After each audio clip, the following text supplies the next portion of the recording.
Family has many different meanings, and it all depends on who you ask. Some people will say family means your mother, father, and siblings, while others will say family means the people you can trust, tell anything to, and count on to have your back.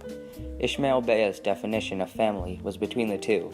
Before he was affected by the war, he thought family meant just his parents and brothers. However, after the war displaced him, he came to believe that family meant anyone he could trust to have his back.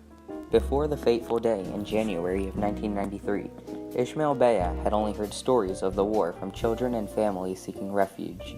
These stories made the war seem in a distant, faraway land, and he didn't think it would ever affect him.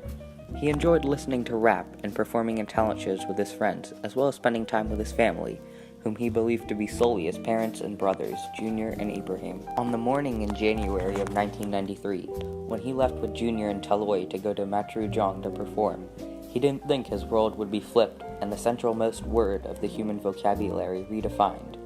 However, the day after he arrived, he received news that his village, Magbuamo, had been attacked by the rebels. He and Junior decided to go back and try and find their family, but when they stopped at night at their grandmother's village, they saw many horrors which convinced them going back was not a good idea. They stayed at Matrujong for a few weeks, during which Ishmael Bea found a temporary home with his friend Kalilu's family because they created a trusting environment for him. When the rebels attacked Matrujong, he, along with Junior, Taloy, Kalilu, and two other friends, Gibrilla and Koloko, fled to the woods.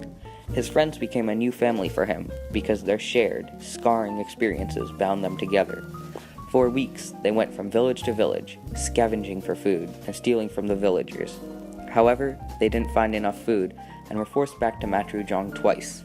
The first time, they made it out, but the second time, they were captured. They were taken to the center of the village and put in a line with all of the other prisoners. After the rebels chose people to become new recruits, some being from Ishmael's group although he wasn't selected, the rebels took everyone else to a river to be killed. Luckily, gunfire elsewhere in the village provided a good distraction for Ishmael and his friends to escape.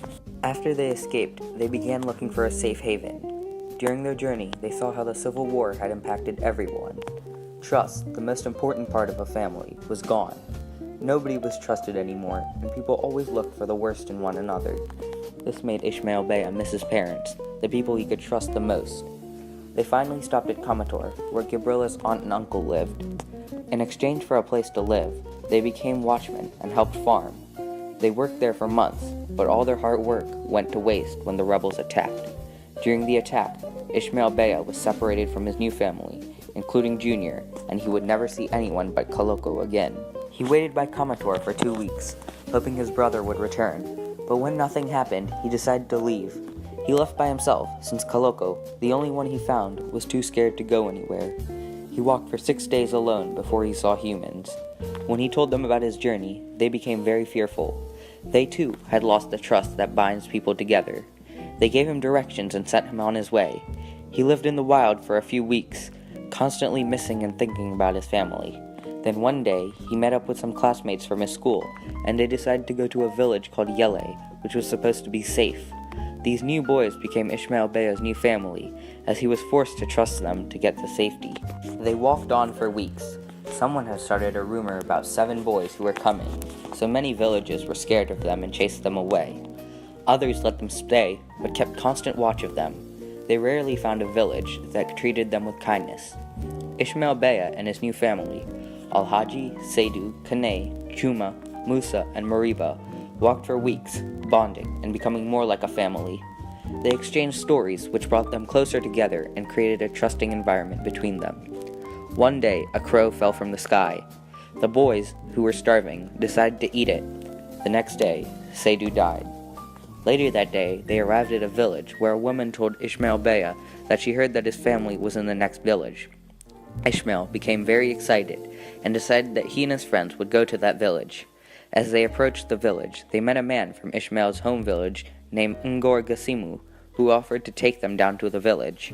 However, when they arrived, they saw the rebels had just attacked and were forced to run away. Ishmael's biological family was lost to him forever. Afterwards, they ran into some soldiers from the Sierra Leone army who escorted them to Yele.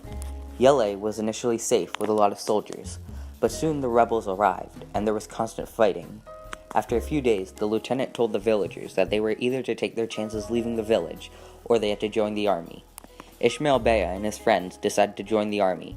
Initially, the thought of being in the army scared Ishmael Bey, but after training and being accustomed to army life, he became one of the best soldiers.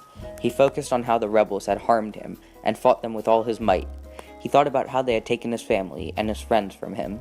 He thought about how during one of his first battles, Musa was killed, and how in another battle, Mariba was killed. Due to this, he killed the rebels without a second thought. He went on many raids and received much praise from the other soldiers and lieutenant for his willingness to kill the rebels. His fellow soldiers became a new family for him, as he trusted them to have his back. One day, after a raid, a group of UNICEF workers came and took Ishmael Bey and Al-Haji to a rehabilitation center so they could be returned to society. Just like that, Ishmael had been removed from another one of his families. He went to one center, but was then moved to the Benin home because he and a couple of friends he met at the first center had started a fight with some rebels who had been brought to the center as well. At the Benin home, he was rehabilitated and began to stop using the drugs that he had used as part of the army. He also met Esther, whom he became very close with. He was shy at first, but grew to appreciate her support and went to see her a lot. When he complained that he didn't have a family and that no one would remember him, she told him that she could be his elder sister. He responded by saying that he didn't have an elder sister. Esther told him, "Well, now you do. You see, this is the beauty of starting a new family. You can have different kinds of family members." A few weeks later, Ishmael was told that he was going to be repatriated, which means put back into society, but they didn't know any immediate family of his. He told them that his father had mentioned an uncle in the city, but that they had never gone to see him. Later, he received word that they had found his uncle, who visited him at the home every weekend for a few months before Ishmael was cleared to go live with him. Ishmael finally had a true family again, or so he thought. A couple weeks later, a UNICEF worker named Leslie came to see Ishmael. He asked if Ishmael wanted to interview for a chance to go to New York and tell a UN committee about his experiences. Ishmael agreed and went to the interview. He was later informed that he had been selected to go to New York. He told his uncle, who thought it was a joke until the day came where Ishmael left on his flight. At the conference, he met Laura Sims. She immediately liked Ishmael and helped him get accustomed to New York City. She bought him a winter jacket and warm clothes to survive the cold temperature.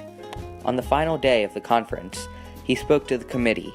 In the evening, Laura took him to an Indian restaurant and then back to her home where they exchanged stories. The next day, he returned to Sierra Leone. When he returned, he resumed his previous life, but it fell apart quickly. The rebels, with the help of a division of the army which opposed the government, had taken over Sierra Leone and plunged it into a state of lawlessness. After 5 months, Ishmael Bey's uncle got sick and died. His new family, which was supposed to be his last, was falling apart before him. Ishmael decided to leave Sierra Leone. He boarded a bus early on the morning of October 31st, 1997, and left Freetown, the capital of Sierra Leone. He wanted to get to Guinea to get a flight to America. Now, Ishmael Bey lives in America with his new mother, Laura Sims, brother, Bernard Matumbo, and sister, Erica Hennigan. He finally found a permanent family, full of compassion, that he can trust and live with peacefully.